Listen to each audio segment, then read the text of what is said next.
Viva! Bem-vindos a mais um Dúvidas Públicas, a entrevista de economia da Renascença. Hoje vamos falar muito de energia, em particular de petróleo e dos seus derivados, e da influência que a instabilidade mundial pode ter sobre estes produtos, particularmente sobre o seu preço. O nosso convidado nasceu em Coimbra, cresceu em Oeiras, passava as férias na juventude na zona de Viseu. Não sabemos se terá sido nessa altura que começou a ler, mas sabemos que é um leitor ávido e que pela sua mesa de cabeceira passam pelo menos 50 livros por ano. Para além dos livros, o tempo livre que lhe sobra dedica a filmes, a séries e a viajar. Também gosta de passar tempo com amigos e familiares que senta normalmente à volta da mesa. Engenheiro químico, concurso da Faculdade Nova de Lisboa, trabalha há 35 anos na Ovion. Começou nesta empresa químico-farmacêutica como engenheiro de produção, acabou no marketing, um percurso com várias marcas, uma delas, os 7 anos que passou em Macau entre 2000 e 2007, como diretor-geral de uma fábrica da empresa naquela região. Tem 2 filhos, um deles tinha apenas 2 meses quando a família foi viver para Macau. Hoje os 2 já estão no mercado de trabalho. Um ficou em Portugal, o outro trabalha em Barcelona. Na Ovion presidiu um grupo setorial da Confederação Europeia da Indústria e desde 2004 que é presidente da AP Química, a Associação Portuguesa de Química, Petroquímica e Refinação. Luís Gomes é o convidado de hoje deste Dúvidas Públicas, uma entrevista conduzida por Sandra Afonso. E Arsénio Reis, antes de mais, viva e agradeço ter aceitado o convite para estar aqui no Dúvidas Públicas. Representa o setor que processa o petróleo para obter combustível e matérias-primas para a indústria. Já vamos falar mais em pormenor sobre o que faz e a dimensão que tem em Portugal. Antes queremos saber que impacto está a ter esta alta do petróleo nesta indústria. Muito obrigado pelo convite, em nome da AP Química. E só uma pequena correção em relação ao que foi dito. Eu sou presidente da AP Química desde 2024. Desde 2024. Okay. Fica feita a correção e agradeço-lhe que o tenha feito. Os impactos, agora indiretamente à questão que foi colocada. Os impactos temos que distinguir entre impactos imediatos e impactos de médio prazo. Dizendo aqui que médio prazo, no fim de contas, é algo que se vai começar a sentir dentro de 1 a 2 meses. Os impactos imediatos são ainda limitados e são diferentes de empresa para empresa. Eu depois vou explicar porquê. Os impactos de médio prazo vão ser muito severos. Bem, começando pelos impactos imediatos. As empresas são atingidas de modo diferente por esta alta do preço da energia. Porque as empresas, nomeadamente aquelas de maior dimensão, contratam com os comercializadores de energia contratos que têm preço fixo ou semifixo, tem uma parte fixa e uma parte variável, e que têm uma determinada duração, 3 meses, 6 meses, 1 ano. E, portanto, isso põe as empresas ao abrigo da volatilidade do mercado energético. Isso é verdade agora, como era no passado. Portanto, as empresas fazem esses contratos a prazo com os comercializadores de energia, por forma a protegerem-se da volatilidade dos preços da energia, que não é uma coisa de agora, é uma coisa que existe agora e existe sempre, não é? É claro que agora é muito significativa. E, portanto, algumas empresas neste momento ainda estão protegidas deste aumento súbito dos preços da energia através desses contratos. É claro que à medida que esses contratos vão terminar, o impacto vai ser enorme. Os preços são atualizados? São atualizados e o impacto é muito grande. A energia tem um peso muito elevado nos custos das empresas do setor, que é representado pela AP Química. Mais ou menos que percentagem? Varia muito de empresa para empresa, porque neste setor, basicamente, não há 2 empresas que façam o mesmo produto. Portanto, existem milhares e milhares de produtos químicos e as empresas fazem produtos diferentes. E conforme os produtos que fazem, os processos industriais que utilizam, esse preço depende. Mas, em algumas empresas, chega a ser 70% de todos os custos. A fatura energética. A fatura energética. O custo energético. 70% e, portanto, é brutal. Portanto, é brutal. São casos extremos, mas há empresas em que a energia representa 70% de todos os custos.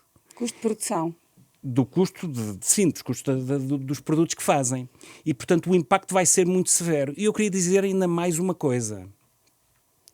Todas as pessoas falam, e é verdade, que esses impactos vão depender muito da duração do conflito. E neste momento ninguém é capaz de antecipar quando é que o conflito vai terminar.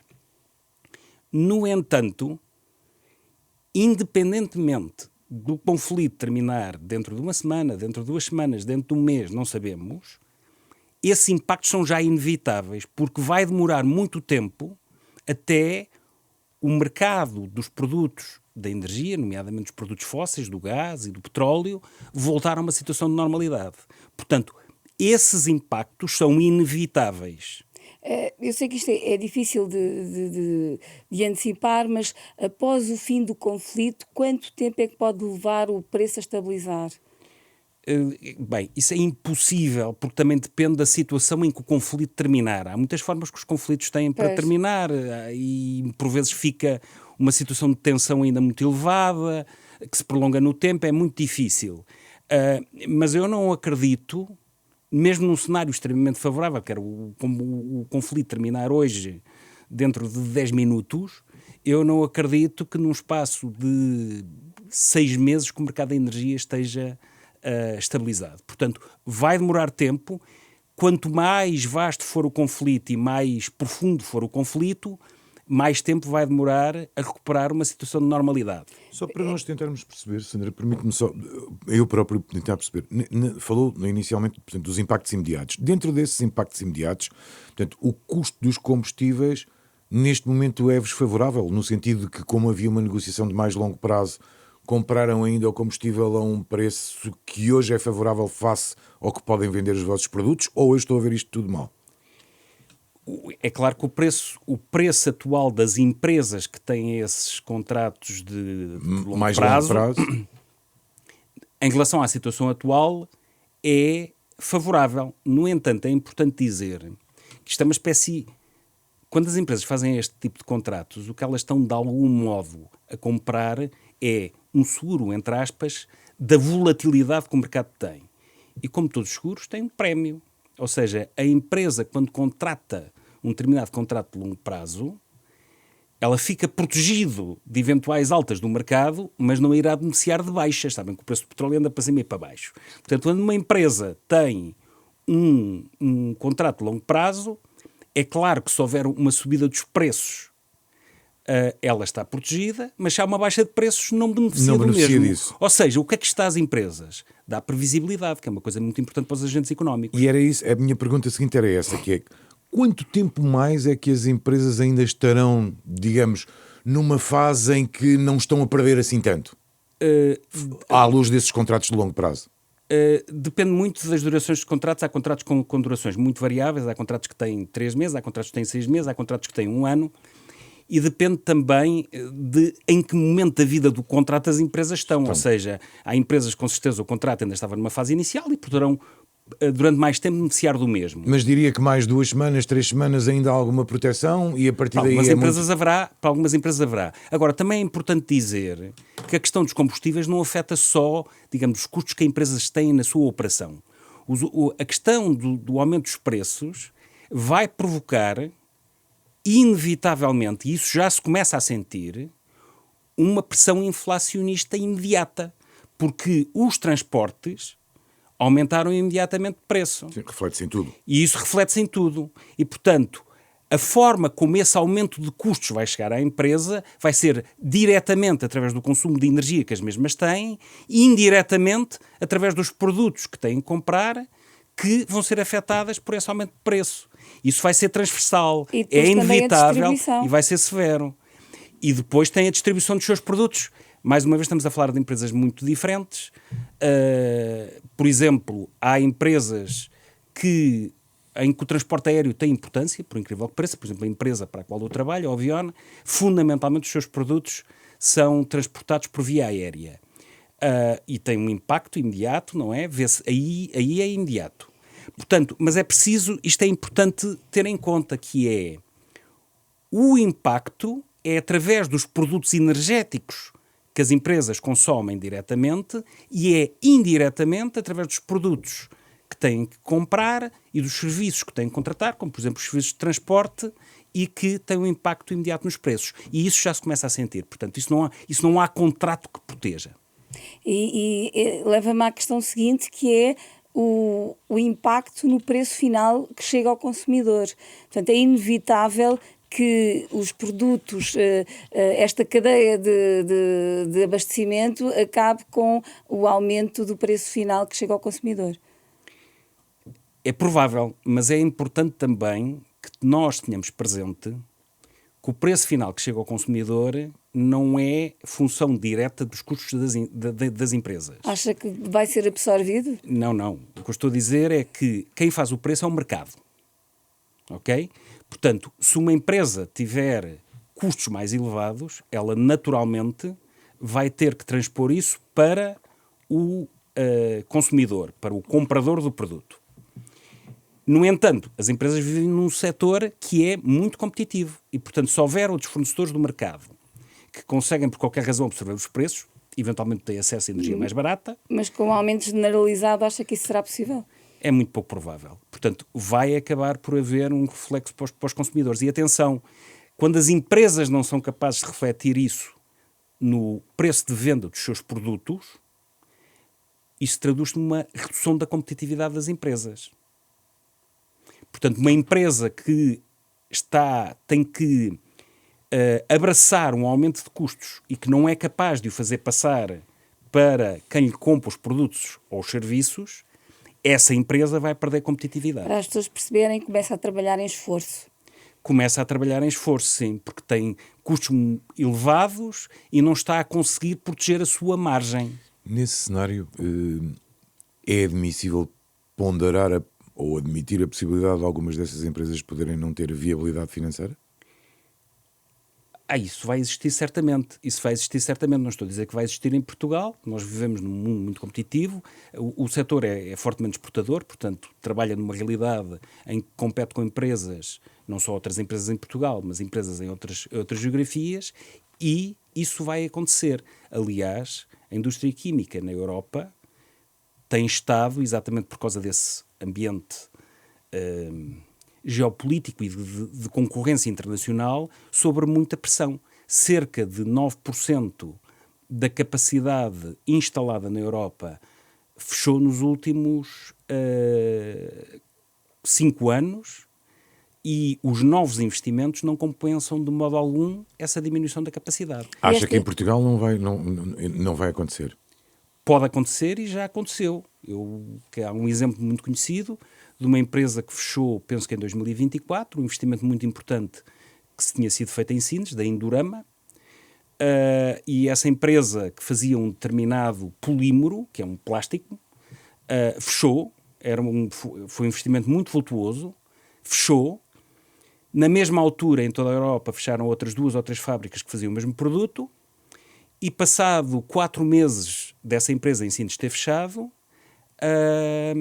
a Comissão Europeia abriu um processo por dumping contra países terceiros. Portanto, essa empresa fechou, não por não ser competitiva, mas por estar a fazer face a práticas não concorrenciais. Portanto, isso também já aconteceu em Portugal, sim. E pode acontecer também agora novos encerramentos à boleia desta crise energética? Esperemos que não, mas pode acontecer, sim. Mas esperemos que não. Eu ainda queria voltar um bocadinho atrás ao cenário de origem, que é o conflito no Médio Oriente, porque esta quinta-feira acentuaram-se os ataques a alvos energéticos, nomeadamente à maior refinaria de gás natural. Isto tem consequências, impacto imediato no setor que dirige? Isso provoca imediatamente um aumento dos preços. Aliás, hoje eu vi as notícias e, portanto, já houve um grande aumento, porque numa fase inicial da guerra houve o fecho do Estreito de Hormuz, não é? A navegação, mas de algum modo as infraestruturas, as fábricas estavam de algum modo a ser poupadas. Pronto, isso agora parece ter terminado e já houve ataques a infraestruturas energéticas. O Irão está empenhado nesses alvos energéticos? O Irão, sim, está um conflito a decorrer e, portanto, existem ataques de parte a parte, e o Irão também está a atacar, penso que atacou uma refinaria no Catar, pronto, e isso provocou imediatamente um aumento dos preços. E os preços são elásticos, ou seja, não é preciso dizer, então, mas isto é o gás que vem do Catar. Não, o nosso gás não vem do Catar, mas o preço é estabelecido pelo mercado mais uma vez, ou seja, é o preço mais elevado que existe no mercado que define o preço do mercado. Portanto, apesar da gente não receber a maior parte do petróleo que Portugal recebe, ou vem dos Estados Unidos ou vem da Nigéria. E vem também de outras localizações, por exemplo, da Argélia e por aí fora. Só 4% daquilo que passa pelo Estreito de Hormuz, em termos de produtos petrolíferos, é que vem para a Europa. Mais de 50% vai para a China e para a Índia. Mais de um terço vai para a China. Portanto, a quantidade de produtos petrolíferos que a gente recebe através do Estreito de Hormuz até é muito pequena. Mas o impacto dos preços, o preço de mercado é definido também por isso. É isso que ajuda a definir o preço do mercado. Porque, quer dizer, o que se compra quando se compra produtos petrolíferos, compra-se ao preço do mercado. E estas infraestruturas, que são grandes infraestruturas que estão a ser destruídas, também terá impacto depois na formação do preço? Tanto mais que as são infraestruturas essenciais. depois têm, digamos, o tempo que é necessário para recuperar uma infraestrutura industrial é sempre elevado e pode ser muito elevado. Agora, eu gostaria de dizer uma coisa que eu acho que é muito importante. Nós falámos aqui dos impactos imediatos, dos impactos, no fim de contas, no curto prazo, 1, 2, 3 meses, que, como eu disse, são inevitáveis. Mas o que eu acho que isto nos deveria refletir é sobre qual é que é a estratégia energética europeia no longo prazo, para evitar que no futuro este tipo de conflitos tenham um impacto mais reduzido sobre a situação energética a nível da Europa. E isso sim é que era importante. A dependência energética europeia. Certo. Hoje, nós estamos a gravar uma quinta-feira, hoje à entrada para o Conselho Europeu sobre Energia, o Presidente do Conselho Europeu, o português António Costa, dizia que isto vem demonstrar a importância das energias renováveis. Eu poria as coisas de outra forma. Sem dúvida que sim. Eu gostava de ter a sua opinião. Estou só a lançar este introito para ter a sua opinião sobre isso. Pronto, ele tem toda a razão. Isto põe em realce a importância da Europa no setor energético, como aliás nos setores industriais, mas no setor energético em particular, dado o seu impacto absolutamente transversal, que tenha autonomia, ou seja, que tenha uma capacidade endógena de gerar energia. E, portanto, a Europa tem, dentro do continente europeu, existem reservas de combustíveis fósseis, por exemplo, a Noruega é um produtor muito importante. No entanto, é necessário reforçar a capacidade energética europeia. E a grande aposta tem sido, efetivamente, nas energias renováveis. E, portanto, o que é fundamental é... E eu acho que a Europa tem feito um caminho em termos de reforçar esta independência energética. Portanto, esse caminho tem sido feito. E nós conhecemos essa realidade bem de Portugal. No entanto, como é, aliás, bastante comum na Europa, as coisas acontecem muito devagarinho. Ou seja, desde 2022, à altura da invasão da Ucrânia pela Rússia, não há dúvida que se fez um caminho em termos de reforçar essa autonomia energética, mas está-se a fazer demasiado devagar. É necessário reforçar muito o investimento no fornecimento e na distribuição de energia elétrica. Vamos ter aqui presentes algo que é absolutamente fundamental de entender, e com base naquilo que eu disse sobre a importância da energia nos custos da empresa, eu penso que é fácil de entender, que é uma indústria competitiva necessita de energia abundante a preços baixos. Isso é absolutamente fundamental para ter uma coisa que as renováveis não garantem. Ou estou a ver mal? Ainda. Bem, coisa que as renováveis não garantem, mas o relatório Draghi mostra isso com muita clareza. O custo de energia elétrica na Europa é, estou a falar de memória, cerca de 130% superior ao que é nos Estados Unidos e na China. O gás natural nos Estados Unidos é 1/3 do preço na Europa. Mas eles têm fontes de gás natural, nós não temos. Mas a forma de formar o preço, o preço que se paga pela energia elétrica, ou que as empresas pagam pela energia elétrica, é um bocadinho como os consumidores domésticos. Quando nós recebemos a fatura da eletricidade em casa, a gente vê lá o custo da energia. E depois tem uma taxa, Sim. tem uma outra taxa, tem um imposto, volta a ter uma taxa. E, portanto, se a gente comparar o preço que paga na fatura com o preço da energia elétrica em si, aquilo, qualquer semelhança é simples coincidência. É um bocadinho também, sabem que o mesmo se passa, por exemplo, com os combustíveis. Quando nós vamos abastecer o carro na Mais bomba de de metade é gasolina, imposto. mais de metade é impostos, é isto, é aquilo e aquilo outro. Ou seja, os 45% custos, reflete o custo real e o resto é... o resto são outras coisas. O mesmo se passa para os consumidores industriais. Ou seja, há uma coisa que é o custo da energia e depois há custos de acesso à rede, há custos de gestão da rede, existem múltiplos fatores, existem os custos indiretos do dióxido de carbono, existem múltiplos fatores que vão buscar o preço. Portanto, quando a gente diz, mas os Estados Unidos têm gás, está bem, mas não é só isso que faz o preço.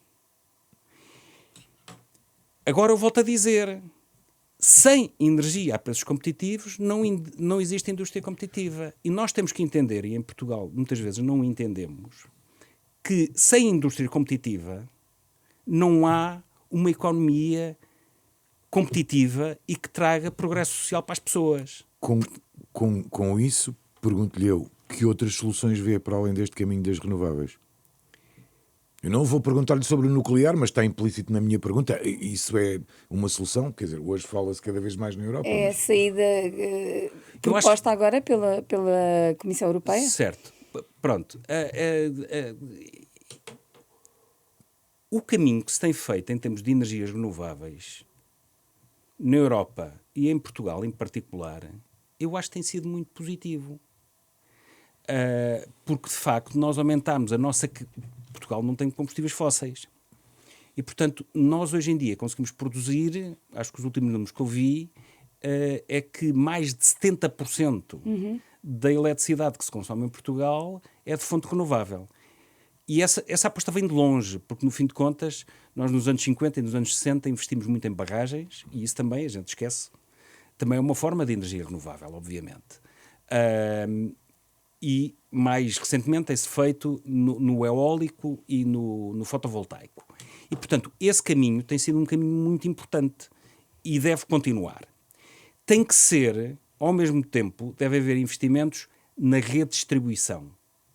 Porque as redes de distribuição de energia elétrica foram concebidas para um paradigma muito diferente de geração e distribuição. Porque antigamente havia grandes centros produtores de energia, as barragens, as centrais termoelétricas, e, portanto, e depois aquilo era distribuído mais ou menos com um princípio de capilaridade, era distribuído. Hoje em dia, a produção de energia elétrica está muito distribuída por toda a rede, porque existem parques fotovoltaicos, parques eólicos, existem produção residencial de energia elétrica. A privatização da REN dificulta ou atrasa esse processo?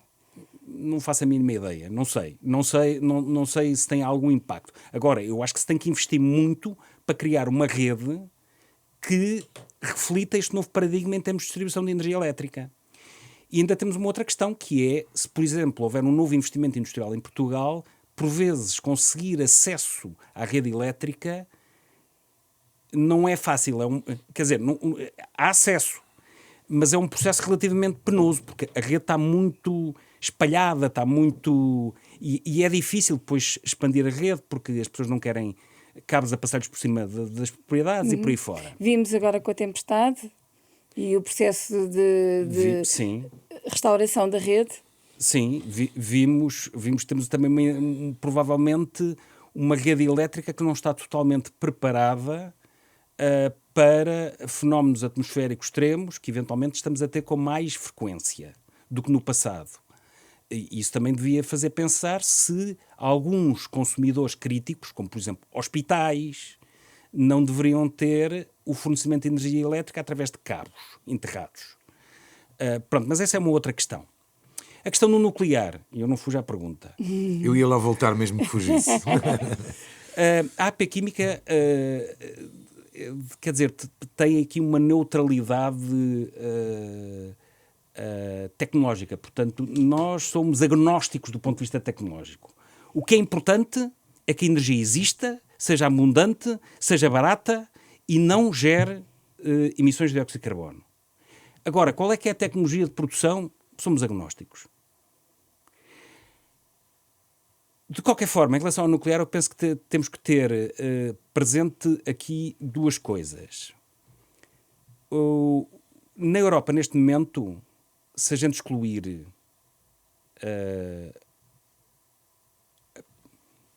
a Rússia e a Ucrânia, eu penso que existem em construção só 2 centrais nucleares.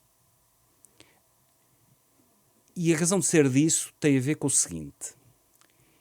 Os novos investimentos, os investimentos que foram feitos recentemente em centrais nucleares, foram, portanto, centrais construídas de raiz. Foram extremamente vultuosos, portanto, estamos a falar de valores, algures entre 10 a 15 mil milhões de euros, e prolongaram-se muito do tempo, cerca de 15 anos para construir. E quando esses projetos começaram, não estava previsto que custasse tanto e que demorasse tanto tempo. Portanto, houve grandes derrapagens. Mas o projeto da União Europeia não é esse, são pequenos reatores modulares.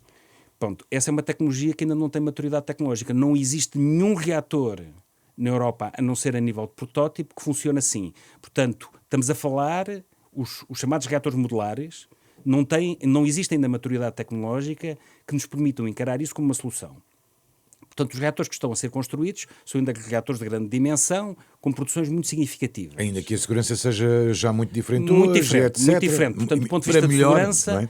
do ponto de vista de segurança, houve uma grande evolução.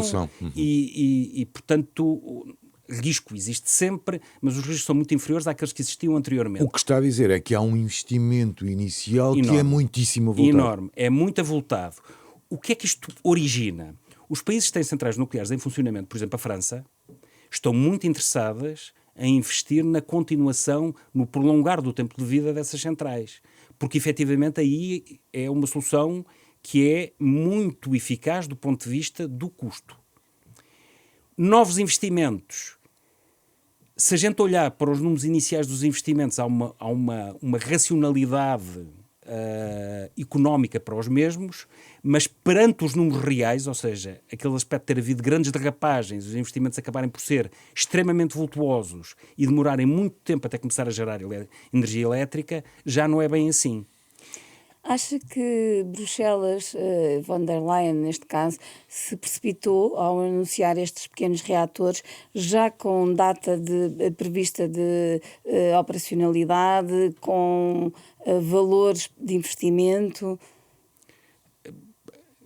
Quer dizer, ela provavelmente tem informação que eu não tenho. Com base na informação que eu tenho, ou que a AP Química tem, esses reatores modulares são hoje em dia ainda uma tecnologia protótipo. É provável que venham a ser o futuro, não correspondem ao presente. Portanto, eventualmente haverá já investimentos que estão a ser pensados no sentido de criar protótipos, porque isso faz parte do próprio processo de amadurecimento da tecnologia. Mas, neste momento, não existe em exploração reatores modulares.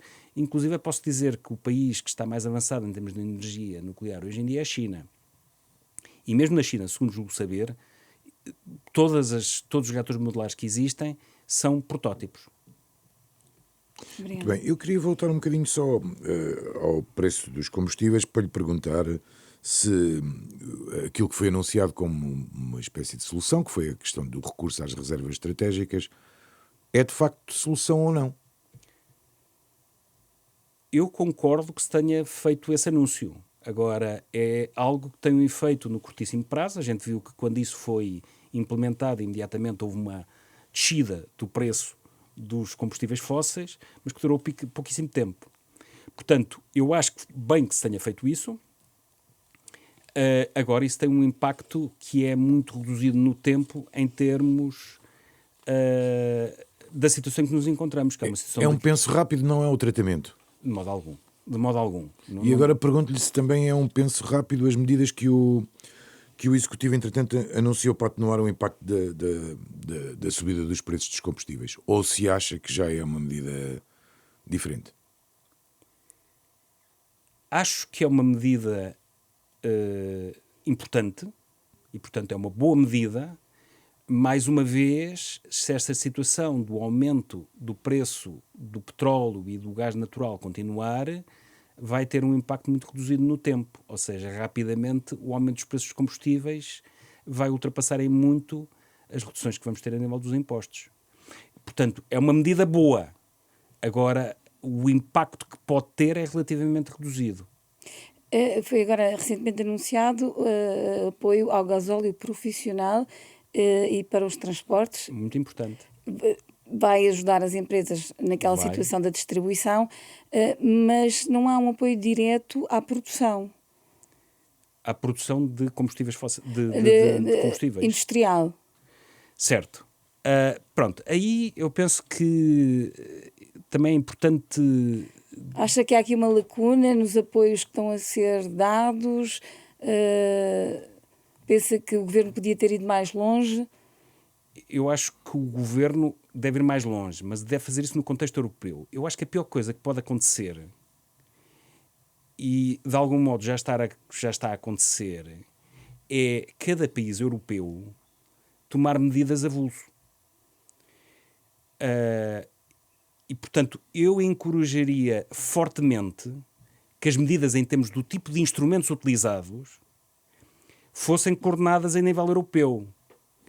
Porque o pior que pode acontecer é, a certa altura, haver determinados países que utilizam esses apoios de um modo muito extensivo e outros que utilizam esses apoios de um modo muito tímido, e o governo português, independentemente de ser este ou os anteriores, é conhecido por isso, e isso afeta a competitividade das empresas. Portanto, um dos problemas com os quais a indústria se depara é que existe um problema da ausência do chamado level playing field, uma competição justa, por exemplo, com outros blocos económicos. A China, os Estados Unidos. Falei, por exemplo, da diferença de preço dos combustíveis em relação à China e em relação aos Estados Unidos. Mas mesmo dentro da Europa, o preço da energia difere de Estado para Estado. E Portugal está longe de ter o preço de energia para a indústria mais competitivo da Europa. Se a certa altura, em cima desta situação, os governos começarem a dar apoios, e há alguns governos, nomeadamente do centro da Europa, e não só, que são muito prolíficos desse ponto de vista, dar apoios às empresas, e o governo português não dar ou dar menores apoios, esse problema de competitividade comparativa com outros países europeus agrava-se. Bruxelas já anunciou apoios para esta questão do preço do petróleo, mas ainda continuamos à espera. Mas é muito importante, eu acho que as medidas que a Comissão Europeia venha a tomar conjuntamente com os Estados-membros devem ser planeadas e coordenadas numa determinada fase, e esta é a fase, mas obrigatoriamente devem ser implementadas num espaço, dentro daquele que eu falei de início, do que eu chamei o curto, médio prazo, que é 2 meses serem implementadas. Agora, mais uma vez, os instrumentos que vierem a ser utilizados devem ser os mesmos nos diferentes Estados-membros. Se não for assim, isso vai agravar esta questão do level playing field, e as empresas portuguesas ficarão em desvantagem em relação a empresas de outros países. Eu, por acaso, trouxe aqui alguns números que não têm diretamente a ver com as ajudas, ou não têm a ver exclusivamente com ajudas à energia, e que são bastante interessantes. Estes números que eu vi no relatório Draghi são bastante interessantes. Então, estes números mostram o seguinte: que em 2022, em termos de apoios diretos à indústria,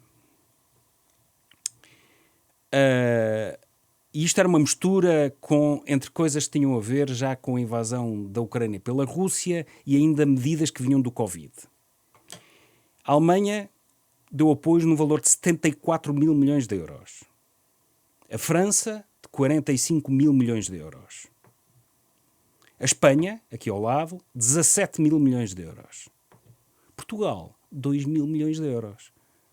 Portanto, nós por vezes temos aí uns comentadores que gostam muito de dizer que o governo português apoia muitas empresas e que há sempre muito dinheiro para as empresas. Tem aqui os números, basta ver. E, portanto, nós não devemos deixar que este tipo de coisas aconteçam, porque obviamente aí... Mas esses valores não têm em conta a proporcionalidade. Não. Mas repara uma coisa, a Espanha é 4 a 5 vezes maior que Portugal. Portugal dá 2 mil milhões, se multiplicasse por 4 dava 8 mil milhões. Ainda assim, foram 17. Sim, ainda assim, exato. Portanto, há determinados governos que são muito prolíficos em ajudar as empresas e o tecido industrial. E isso não é mau. Agora, isto tem que ser feito a um nível coordenado a nível da União Europeia, senão não é uma União. Já agora que fala nesta questão da competitividade, até com outros países, Estados-membros, tem reivindicado o alívio fiscal para as empresas. Exatamente qual é a proposta da associação?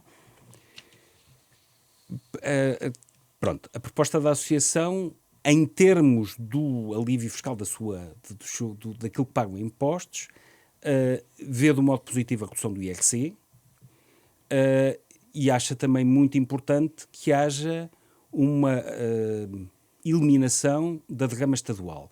A discussão dos impostos em Portugal é uma discussão que eu acho que é muito enviosada, porque fala-se muito do IRC, que atualmente, se não me engano, é 19%, mas de facto as empresas pagam uma sobretaxa quando têm um valor de lucros acima de um determinado valor. E o resultado disso é que uma empresa que gerar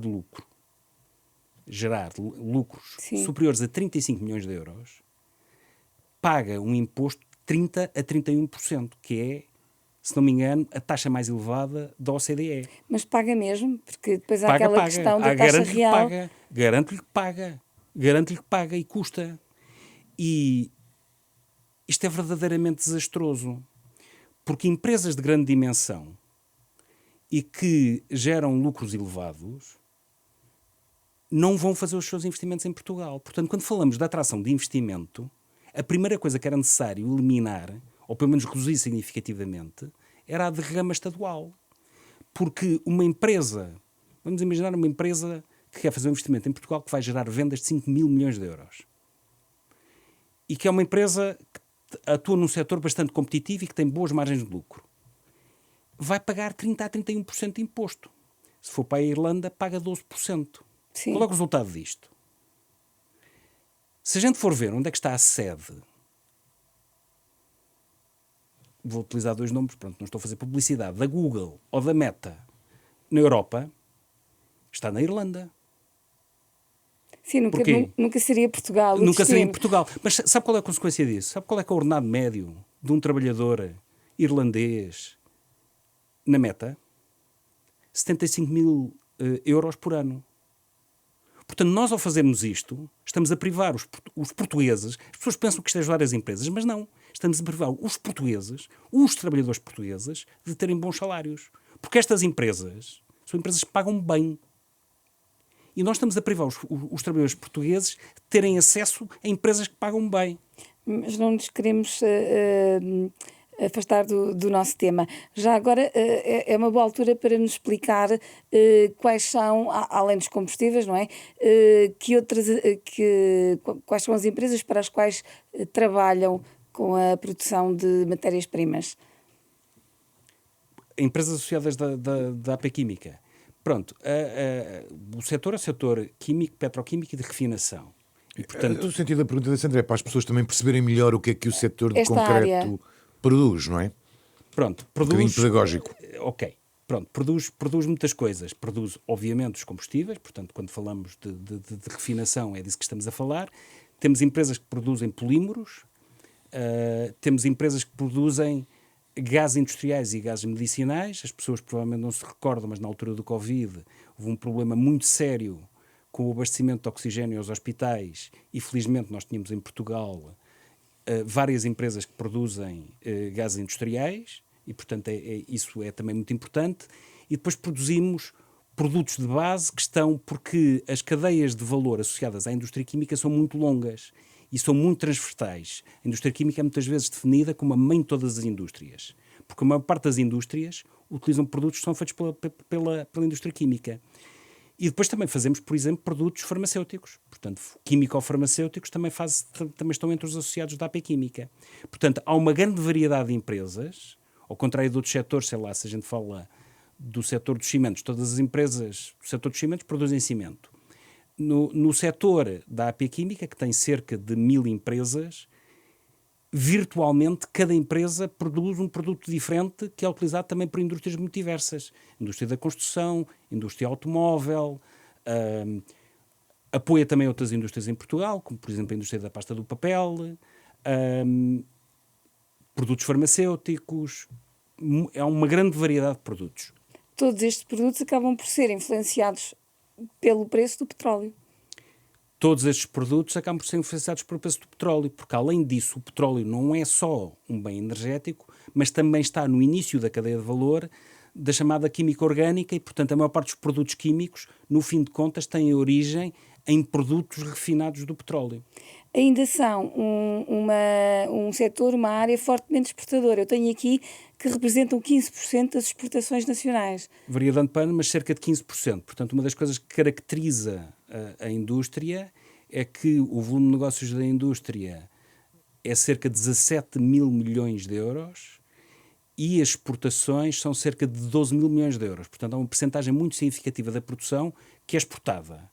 E, portanto, a indústria representada pela AP Química é uma indústria que compete com empresas que estão noutros países europeus, e daí a importância do level playing field, mas também nos Estados Unidos, no Canadá, na China, no Japão, na Índia, por aí fora.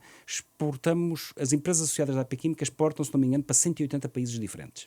E esta crise energética pode comprometer, eu não sei quais eram as metas para este ano, mas pode comprometer estes dados? Esta crise energética, quando eu digo que tem um impacto a nível dos custos, é preciso perceber depois que, quando existe um processo inflacionário, que eu acho que é inevitável e vai muito rapidamente começar a detectar-se, tipicamente a seguir a isso existe uma contração económica. Os consumidores, sejam eles industriais, sejam eles os consumidores domésticos, consomem menos. E, portanto, existe uma contração económica. E, portanto, isso tem um impacto nas empresas, porque há menos demanda. É claro que isso vai impactar empresas diferentes de um modo diferente. Muito bem. Há pouco tinha alertado para a falta de mão de obra no setor, um outro problema que gostávamos de abordar consigo. Um setor que já emprega, julgo, à volta de 50 mil pessoas. Entre diretos e indiretos, cerca de 50 mil pessoas. Diretos, 20 mil, 30 mil indiretos. Dir-me-ia que falta contratar quantas pessoas? Quantas é que teriam que ser acrescentadas, digamos assim? Não muitas. Só chamar a atenção do seguinte. O setor não é um setor de mão de obra intensiva. Comparado com outros setores, sei lá, como a agricultura, a construção, o turismo, é um setor de mão de obra intensiva. O setor é um setor de mão de obra qualificada e altamente qualificada. E o que sentimos mais falta é precisamente de determinados técnicos, ou seja, Portugal fez um trabalho muito bom em termos do seu ensino superior. E hoje em dia temos, por exemplo, engenheiros ótimos que encontram trabalho, sabemos que os engenheiros portugueses e pessoas também de outras formações, portanto, no ensino superior, quem sai da universidade em Portugal, efetivamente tem um treino muito capaz e a indústria, obviamente, que beneficia disso. Mas ficam em Portugal? Ficam em Portugal, se me permite, ou depois vou voltar a seguir, deixe-me terminar o raciocínio e voltar a isso. Agora, onde Portugal tem feito um mau trabalho tem a ver com a nível das chamadas profissões técnicas. O que é que eu refiro como profissões técnicas? Se a gente quiser um técnico de instrumentação, um técnico de automação, um eletricista, um soldador, um tubista, é muito difícil de encontrar. E nós temos também essa experiência das nossas vidas privadas, porque se quisermos fazer lá uma obra lá em casa, é muito difícil encontrar pessoas para fazer essas obras. E a indústria debate-se muito com isso. Há muita falta destas profissões técnicas. E estes cursos técnicos eu acho que não se dá o devido valor a este tipo de profissões em Portugal. Estas profissões, hoje em dia, são profissões altamente especializadas. Bem remuneradas. E bem remuneradas, e ainda bem que assim é. Só que não existe em quantidade suficiente. Não existem pessoas em quantidade suficiente que optem por este tipo de cursos. E não existe uma promoção de vida destas profissões. Existe ainda uma visão que vem um bocado do passado de que estas profissões são profissões pouco qualificadas, mal pagas. Isso está muito desfasado da realidade. Estas profissões são profissões que exigem muitos anos de treino, são profissões altamente qualificadas, bem pagas, e ainda bem que assim é. E, portanto, do ponto de vista destas profissões, era muito importante, à falta de profissionais, quer nas empresas associadas, quer nas empresas que prestam serviços, por exemplo, serviços de manutenção, ou serviços de construção de novas instalações industriais. E a imigração pode ser uma solução para esta falta? Pode ser, se for uma imigração qualificada, porque tem que ser pessoas qualificadas. A via verde do governo para a imigração ajudou a resolver alguma coisa ou não? No nosso setor, acho que absolutamente nada. Noutros setores pode, não sei. Mas no nosso setor, acho que absolutamente nada. Agora, eu queria voltar à questão se ficam em Portugal, porque eu acho que isso é muito importante. Porque eu acho que nós também temos ideias diferentes sobre porque é que os jovens imigram. E há muitas razões para os jovens emigrar. Por exemplo, eu referi no início que um dos meus filhos trabalha em Espanha. Ele foi trabalhar para a Espanha porque não é que não conseguisse arranjar trabalho cá. É que fazia parte do modo como ele concebeu a sua carreira profissional ter uma experiência no exterior. E, portanto, nós muitas vezes ainda temos a ideia de que os jovens imigram necessariamente porque cá não têm as oportunidades que andam à procura. Ou em busca de melhores condições financeiras, não é?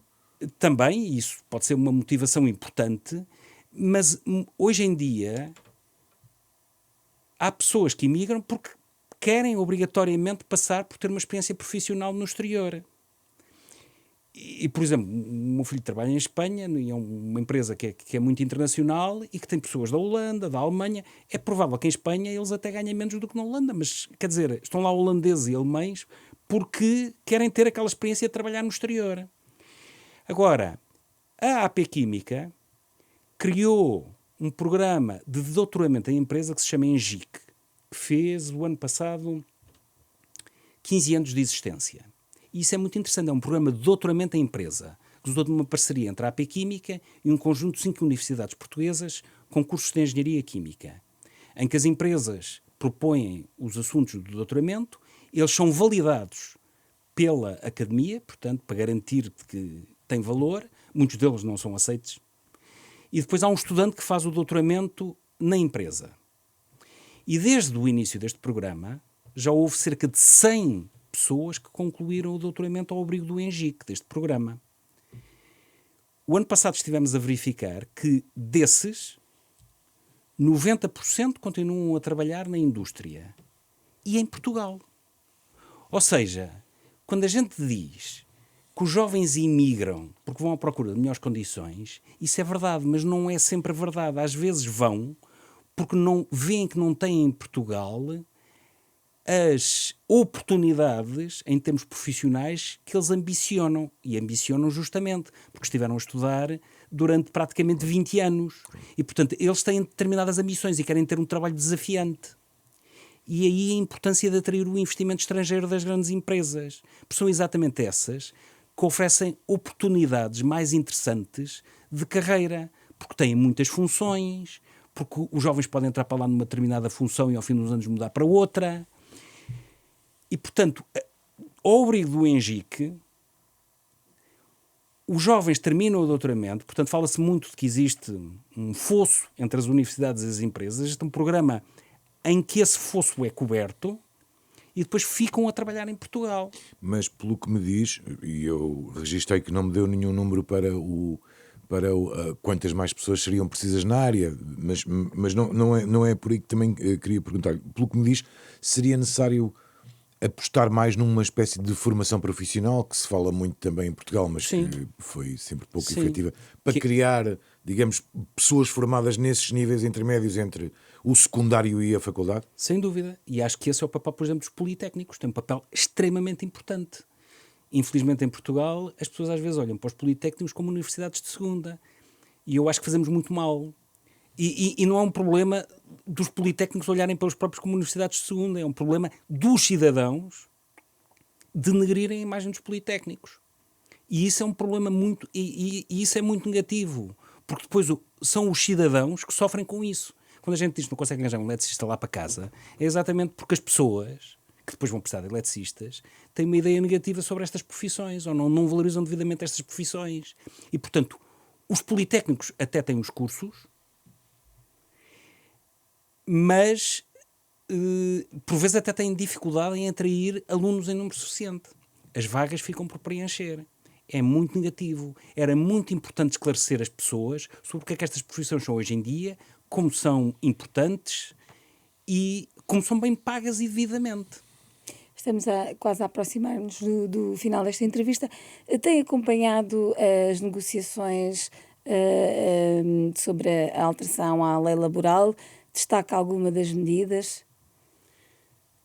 Não, destaco o processo. Quer dizer, acho que há uma negociação a decorrer e acho que enquanto a negociação estiver a decorrer, a primeira coisa são ótimas notícias, porque em determinada altura parecia que as negociações tinham rompido. Eu acho que estas coisas têm que se resolver a nível, de facto, da negociação entre as diferentes partes, a concertação social, e, portanto, destaco que há uma negociação a decorrer. As últimas notícias que ouvi é que aparentemente tinha havido um aproximar das partes. Acho isso muito positivo.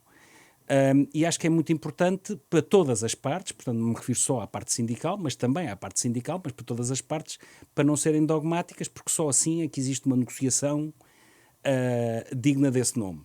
Portanto, quando se vai para uma negociação, tem que se ter importância que há determinadas coisas das quais eventualmente não se pode abdicar, havendo outras que é necessário procurar a aproximação aos parceiros de negociação.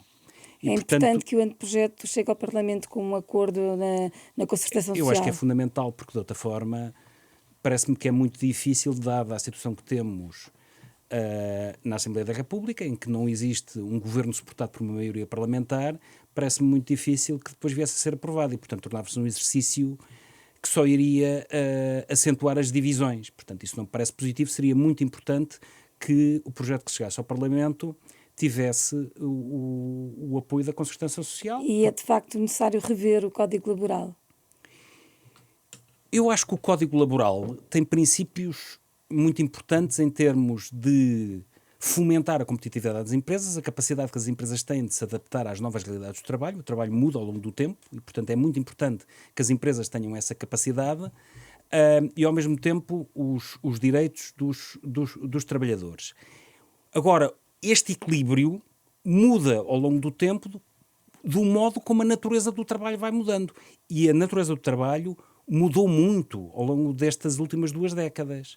E, portanto, a legislação laboral deve adaptar-se ao modo como o trabalho evolui, mantendo estes princípios basilares, que é necessário que as empresas tenham capacidade de se adaptar às mudanças que existem no mercado e é necessário que os direitos dos trabalhadores sejam garantidos. Estamos mesmo a terminar, como a Sandra dizia, mas ainda assim sei que o seu setor apresentou várias candidaturas ao PRR e gostava que nos fizesse um balanço para percebermos se valeu a pena, em quê concretamente. Valeu a pena. Ou seja, eu acho que também é uma característica portuguesa, temos muita tendência a dizer mal. O PRR é uma coisa positiva. Ok? E, portanto, às vezes até parece que foi uma coisa negativa. Não. O instrumento em si eu percebo. Depois, como nós lidamos com ele, é que pode ser mais positivo ou menos positivo. Foi muito positivo. E teve uma grande importância em algo que tem a ver com a transição energética, que é as empresas precisam se adaptar a esta nova realidade energética. Portanto, e esse é um compromisso claro que as empresas têm. E os investimentos são extremamente vultuosos. Gostaria de referir que os associados da AP Química investem por ano cerca de 1.000 milhões de euros. Portanto, é uma indústria de capital intensivo. Nós estamos a falar de não ser uma indústria de mão de obra intensiva, mas é uma indústria de capital intensivo. E os investimentos que por vezes se têm que fazer para a transição energética, podendo ter racionalidade em termos de longo prazo, obrigam a investimentos muito avultados. E, portanto, as empresas têm naturalmente dificuldade em levantarem o capital necessário para esses investimentos e é aí que o cofinanciamento através do PRR é e foi extremamente importante. Portanto, o PRR foi muito positivo. É importante que estes instrumentos, com vista à transição energética e ao investimento industrial inovador, sejam apoiados através de fundos. É muito importante para garantir a competitividade da indústria. As dificuldades que existem, e no PRR também existem, que muitas vezes têm a ver com o calendário, têm a ver com o seguinte: os investimentos são vultuosos, têm logo à partida um tempo de execução longo, alguns deles passam por um processo de licenciamento ambiental que em Portugal é sempre muito complicado, e depois o espaço que fica para a concretização do investimento é relativamente curto. Era isso que eu lhe ia perguntar, se está executado. Há muitos que já estão executados, há outros que estão em execução, há empresas que estão a sprintar para conseguir lá chegar ao deadline e conseguir fazer o investimento. E vão conseguir cumprir o prazo? Termina já em agosto. Bem, depende de caso a caso, mas penso que na esmagadora maioria dos casos vão cumprir o prazo, sim. E ficou claro que faz um balanço positivo do PRR, parece-me, obviamente. Bem, eu acho que nem tudo é positivo no PRR. Na sua área, poderia não, ter na sido sua área, melhor, na sua área. mas foi um instrumento muito importante, e volto a dizer, é importante que este tipo de instrumentos continue a existir para suportar a inovação industrial e a transição energética. Estamos mesmo a fechar. Pedimos sempre aos nossos convidados, até para também conhecermos melhor quem recebemos, que escolham um tema musical de que gostem particularmente. Queria conhecer a sua escolha e que os ouvintes também percebessem um bocadinho porque é que a fez. Pronto, esta é uma escolha totalmente pessoal, e é o Heaven dos Talking Heads. Pronto, e porquê o Heaven dos Talking Heads? Provavelmente por duas razões diferentes. Ali no início dos anos 80, o Heaven é um tema de 1979, se não estou em erro. Ali no início dos anos 80, nessa altura, quando uma pessoa é um adolescente, tipicamente tem sempre um grupo preferido. Depois, mais tarde, é mais difícil a gente dizer qual é que ele gosta mais, não é?